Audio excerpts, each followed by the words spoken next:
প্রিয় লিসেনার্স, আসসালামু আলাইকুম। দেশ ও দেশের বাহিরে যে যেখান থেকেই আমাদের এই ভৌতিক ঘটনাগুলো শুনছেন, তো আশা করি সকলেই ভালো আছেন এবং সুস্থ আছেন। প্রিয় লিসেনার্স, আমি অভি আছি আপনাদের সাথে। আজকে যে প্রথম ঘটনাটি আমি আপনাদের সামনে উপস্থাপন করতে যাচ্ছি, তো এই ঘটনাটি আমাদের সাথে ইমেইল করে শেয়ার করেছেন স্বাধীন ভাই, এবং এই ঘটনাটি স্বাধীন ভাইয়ের সাথে ঘটে যাওয়া অনেক লোমহর্ষক একটি ঘটনা। আপনারা শুনলেই বুঝতে পারবেন। প্রিয় লিসেনার্স, এই ঘটনাটি স্বাধীন ভাইয়ের সাথে ঘটে গিয়েছিল আজ থেকে প্রায় বহু বছর আগে, যখন স্বাধীন ভাইয়ের বয়স 14 বা 15 বছর হবে। তখন এই ঘটনাটি স্বাধীন ভাইয়ের সাথে ঘটে গিয়েছিল। তো স্বাধীন ভাইদের গ্রামের বাড়ি হচ্ছে গাইবান্ধা জেলার মাঠেরহাট নামক একটি জায়গায়। যাদের বাড়ি গাইবান্ধায়, তো তারা হয়তো অনেকেই মাঠেরহাট নামক জায়গাটি চিনবেন। তো ওই মাঠেরহাটের আশেপাশেই স্বাধীন ভাইয়ের গ্রামের বাড়ি। যাই হোক, ঘটনায় চলে যাই।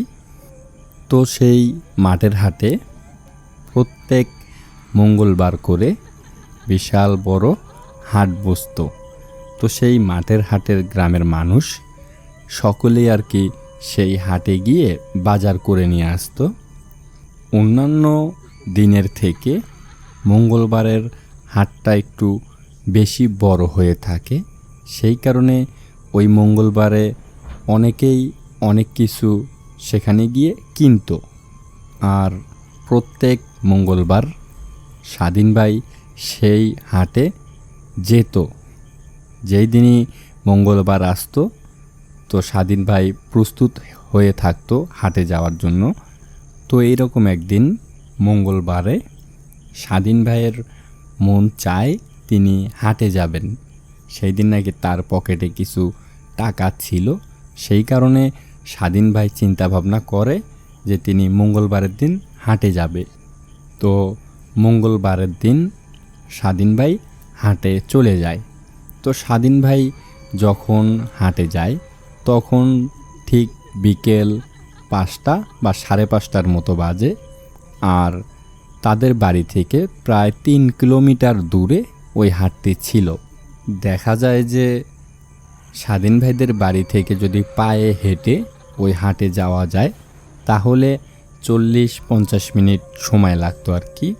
তো স্বাধীন ভাই তিনি হাটে যায়। যাওয়ার পর তিনি তার প্রয়োজনীয় যে খাবার বা জিনিসপত্র সেগুলো তিনি কেনার পর স্বাধীন ভাই যখন বাড়িতে ফিরবেন, তখন সন্ধ্যা 6:30 বা 7টার মতো বাজে আর কি। তো স্বাধীন ভাই যখন বাড়িতে ফিরবে, তখনই স্বাধীন ভাই দেখতে পায় একটি চায়ের দোকানের সামনে একটি টিপি লাগানো হয়েছে। আর যখন এই ঘটনাটি ঘটে যাওয়া, মূলত তখন নাকি টিপি এত অ্যাভেলেবেল ছিল না, মানুষ ভাড়া করে নিয়ে এসে টিপি দেখত। তো স্বাধীন ভাই যখন বাড়িতে আসবেন, তো স্বাধীন ভাই দেখে যে চায়ের দোকানের সামনে টিপি সেট করা হয়েছে। সেখানে মানুষ ছবি দেখতেছে, অনেকে বসে বসে মজা করতেছে।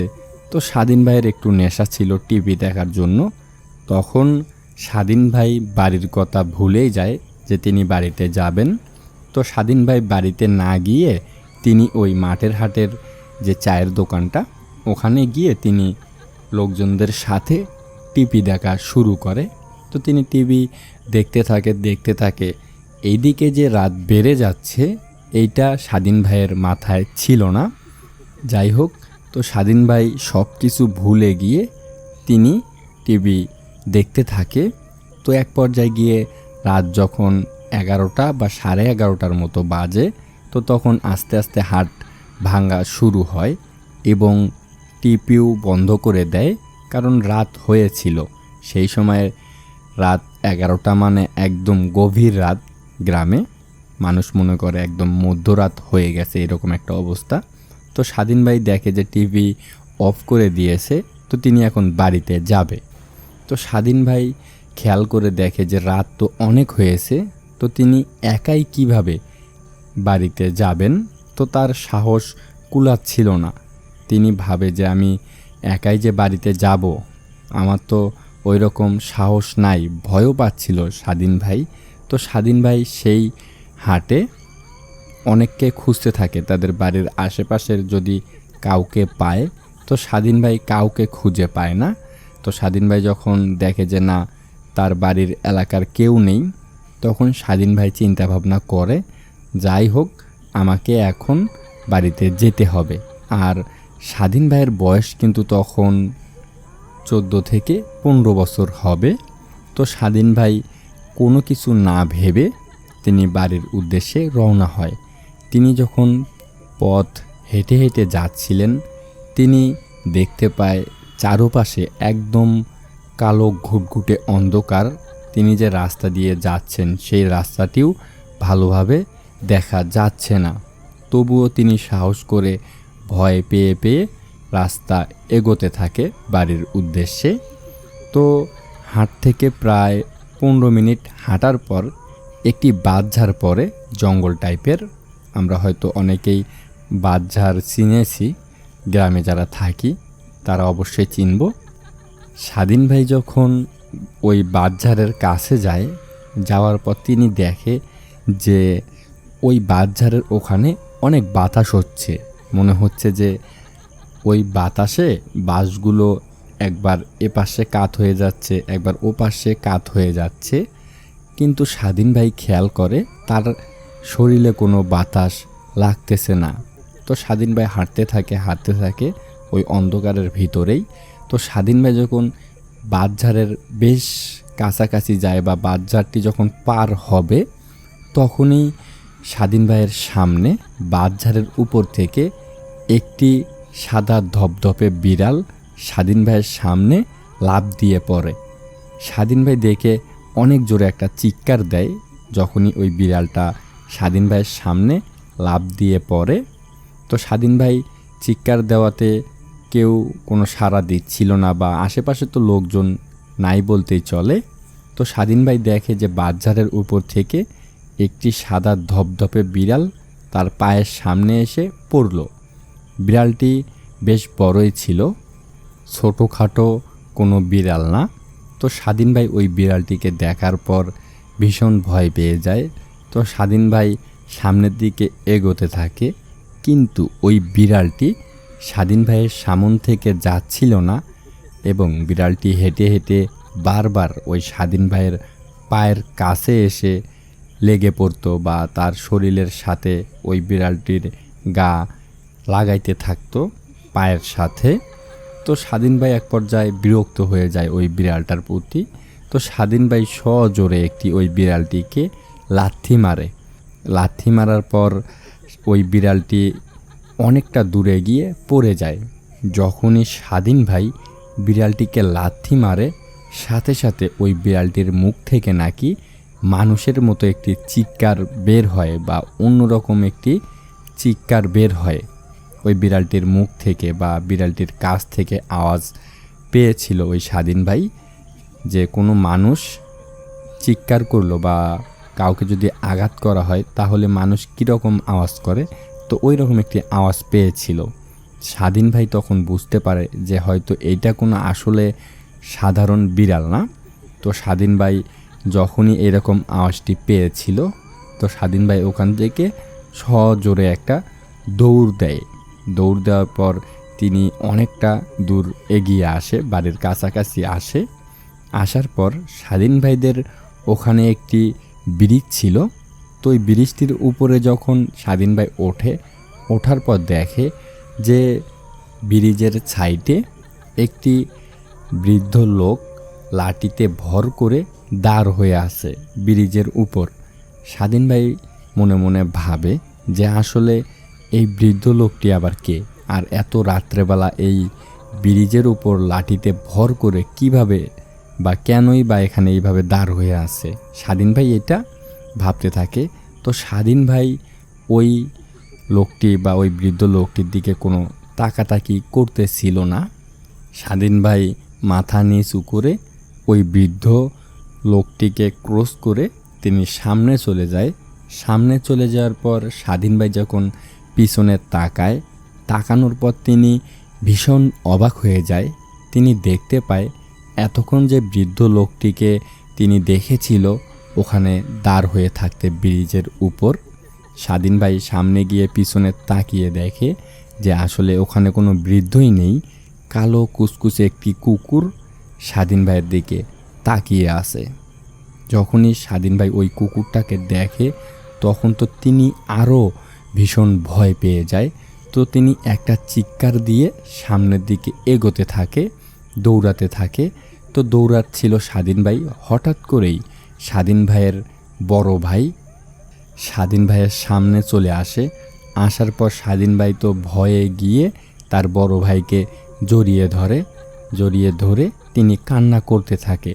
তো স্বাধীন ভাইয়ের বড় ভাই স্বাধীন ভাইকে জিজ্ঞেস করে যে কি হয়েছে, আর তুই এত রাত্রেবেলা হাট থেকে কেন বাড়িতে ফিরতেছিস। যাই হোক, এইরকম কিছু বকাঝকা করে ওই স্বাধীন ভাইকে। তো স্বাধীন ভাইয়ের বড় ভাই স্বাধীন ভাইকে বলে যে আমি দেখি যে তুই বাড়িতে নেই, রাত হয়ে গেছে, তোকে আমি আনার জন্য বা এগিয়ে আসলাম তোকে নেওয়ার জন্য। তো তুই তো এসেই পড়েছিস, হয়তো ভয় পেয়েছিস রাস্তার ভিতরে, তো চল বাড়িতে চল। তো ওই ব্রিজ থেকে 5 মিনিট হাঁটলে স্বাধীন ভাইদের বাড়ি। আর স্বাধীন ভাইয়ের বড় ভাইকে তিনি ওই ব্রিজের কাছেই পেয়েছিল। মানে স্বাধীন ভাইয়ের বড় ভাই তিনি স্বাধীন ভাইকে আনার জন্য বাজারের দিকে বা হাটের দিকে এগিয়ে যাচ্ছিলেন। ওই ব্রিজের কাছে এসে স্বাধীন ভাইয়ের বড় ভাইয়ের সাথে স্বাধীন ভাইয়ের দেখা হয়। তো রাস্তার ভিতরে যা ঘটেছিল স্বাধীন ভাই তখন পর্যন্ত তার ভাইকে কিছুই বলেনি। যাই হোক, স্বাধীন ভাইয়ের বড় ভাইয়ের সাথে স্বাধীন ভাই বাড়িতে যাইতে ধরে। তো স্বাধীন ভাইদের বাড়িটি হচ্ছে মেইন রোডের সাথে। স্বাধীন ভাই এবং স্বাধীন ভাইয়ের বড় ভাই তারা যখন বাড়িতে ঢুকতে যাবেন তখনই স্বাধীন ভাই খেয়াল করে যে অনেকটা দূরে একটি লোক দাঁড় হয়ে আছে, কিন্তু তার কোনো মাথা নেই, গলা দিয়ে রক্ত অনেক জোরে জোরে পড়তেছে। স্বাধীন ভাই তার নিজ চোখে দেখেছে মানুষের একটা বডি, যার কোনো মাথা নেই, গলার অংশ দিয়ে রক্ত পড়তেছে। স্বাধীন ভাই এটা নিজ চোখে দেখার পর তিনি একটা চিৎকার দিয়ে স্বাধীন ভাইয়ের বড় ভাইকে স্বাধীন ভাই বলে যে ভাইয়া সামনে দেখো তো ওইটা কি ওই রকম দাঁড় হয়ে আছে মানুষের মতো, যার কোনো মাথা নেই। তো স্বাধীন ভাইয়ের বড় ভাইও তাকানোর পর স্বাধীন ভাইয়ের বড় ভাই দেখতে পারে না, কিন্তু স্বাধীন ভাই দেখতেছে যে গলাহীন একটি লোক সেখানে দাঁড় হয়ে আছে, যার কোনো মাথা নেই গলা পর্যন্ত, কিন্তু গলা দিয়ে রক্ত পড়তেছে। স্বাধীন ভাই যে এতই বলতেছে যে ভাই আমার সামনে ওখানে দাঁড় হয়ে আছে, কিন্তু স্বাধীন ভাইয়ের বড় ভাই তা দেখতে পাচ্ছিল না। তো স্বাধীন ভাইয়ের বড় ভাই বলে যে রাস্তায় হয়তো তুই অনেক ভয় পেয়েছিস, তো বাড়িতে চল, এগুলো কিছুই না, আমি তো কিছু দেখতে পাচ্ছি না, তুই কি দেখতে পাচ্ছিস, বা গলা ছাড়া মাথা ছাড়া কোনো মানুষ হয় নাকি। কিন্তু স্বাধীন ভাই সেই দিন নাকি তার নিজ চোখে দেখেছিল। তো স্বাধীন ভাইয়ের বড় ভাই স্বাধীন ভাইকে জোর করে বাড়িতে নিয়ে যায়। বাড়িতে নিয়ে যাওয়ার পর যখনই স্বাধীন ভাই তাদের বাড়িতে প্রবেশ করে তখনই স্বাধীন ভাইয়ের আর কিছু মনে নেই। এখান থেকে যা যা ঘটেছিল স্বাধীন ভাই পরবর্তীতে তার মার কাছ থেকে শুনেছিল। প্রিয় লিসেনার্স, স্বাধীন ভাইয়ের মা বলে যখন স্বাধীন ভাই নাকি বাড়িতে গিয়েছিল, বাড়িতে ঢোকার সাথে সাথে তিনি হাসতে শুরু করে। তার হাসি কোনোভাবেই থামতে ছিল না, তিনি শুধু হেসেই যাচ্ছিলেন। তাকে যদি কোনো খাবার দেওয়া হতো তিনি হাসতেই থাকতো, একবার কান্না করতো, যাই করুক না কেন তার মুখে কোনো হাসি আটকানো যাচ্ছিল না। তো স্বাধীন ভাইয়ের বড় ভাই এবং স্বাধীন ভাইয়ের মা বাবা সবাই বুঝতে পারে যে হয়তো স্বাধীন ভাইকে কোনো জিন আসর করেছে তারা এটা বুঝতে পারে। কারণ স্বাধীন ভাইকে ভালো কথা বললেও হাসাহাসি করে, খারাপ কথা বললেও হাসাহাসি করে, খাবার দিতে গেলেও হাসাহাসি করে, যাই করুক না কেন তার মুখে শুধু হাসিই ছিল, অনেক জোরে জোরে হাসতেছিল।